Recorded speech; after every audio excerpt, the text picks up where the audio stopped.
Enquête JN Benzina, Julien Pelletier.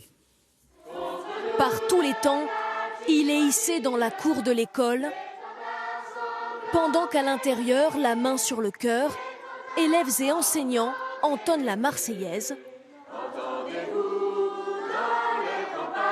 suivi de l'hymne européen. En uniforme, vert pour les garçons, rouge pour les filles, chaque journée débute par ce rappel, tous égaux derrière les emblèmes de la République. Ça fait comme s'il n'y avait pas de racisme. Donc ça veut dire qu'on est frères et sœurs tous. Hisser haut les couleurs de la France avec un objectif prioritaire. Le projet d'école, c'est intégrer les enfants, éventuellement par effet de ricochet, permettre aux familles de s'intégrer, n'est-ce pas? Et bien sûr avoir un discours sur la laïcité qui est très fort. Dans cette école privée hors contrat, les professeurs affichent leur attachement au symbole. Pas de tutoiement. Très bien. Et il est beau votre stylo plume, dis donc. Et une médaille pour récompenser les élèves méritants. Le stylo plume ? L'objectif, plus de réussite scolaire en banlieue et pour y parvenir, de toutes petites classes. 6 enseignants se partagent 52 élèves, du CP à la 5e. Aujourd'hui, donc, vous ouvrez vos livres. Edwige Alopo a travaillé 13 ans en zone d'éducation prioritaire. Ici, elle enseigne à la fois le français et l'histoire géo. Avec 12 enfants dans sa classe, elle a le sentiment de mieux suivre chacun. Tout ce travail d'estime de soi des élèves, etc., tout ce qu'on fait là, ça me paraît essentiel, qu'ils aient vraiment l'impression que chacun d'entre eux peut réussir. Et tout ça, en fait, on ne l'a que dans le dialogue. Et le dialogue, on l'a qu'avec le temps, qu'avec la relation. De son ancien collège, Djibril retient surtout les bagarres de la cour de récré et des classes surchargées où il n'écoutait plus. Avant, j'espérais pas grand-chose, en fait. J'espérais finir mes études le plus vite possible et trouver un travail comme ça. Maintenant, j'espère pousser le plus loin possible mes études. Je rentre chez moi, j'arrive à faire mes devoirs, à rester concentré un peu plus sur mon travail, parce que ça commence à me tenir à cœur de travailler, en fait, d'avoir des bonnes notes. C'est lié à quoi, ça, d'après toi? Je sais pas, peut-être dans le bien-être, du bien-être dans cette école. Je suis bien ici. À l'heure du déjeuner, chacun apporte son repas et tout le monde se mélange. Profs, élèves, à la même table.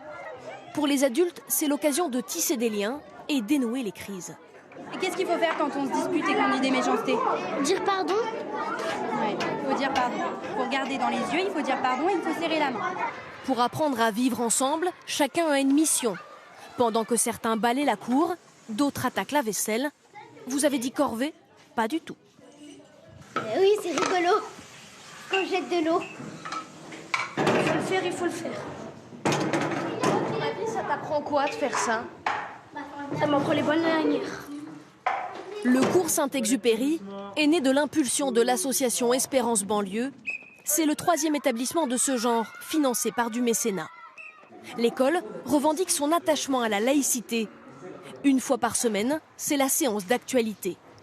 Ce jour-là, les élèves analysent un article sur les dangers du communautarisme.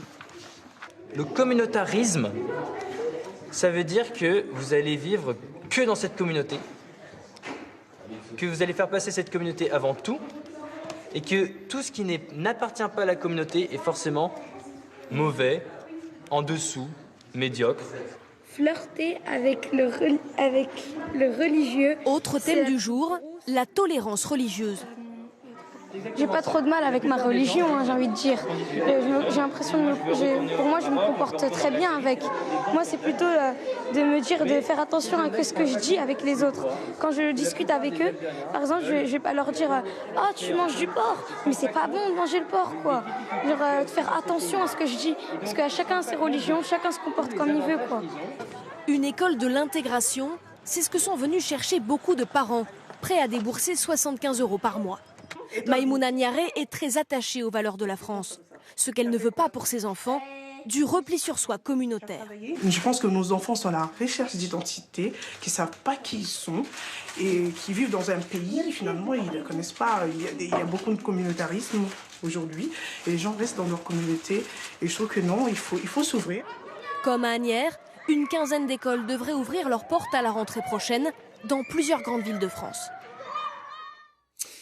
Le dossier de cette édition, il a longtemps été précisément le signe de la jeunesse. Aujourd'hui, tout le monde en porte. Il est pratique, il est confortable, mais le savez-vous, c'est l'un des produits les plus polluants au monde. Chaque jean confectionné sur la planète consomme des litres d'eau, de produits toxiques, notamment en raison de la technique du sablage.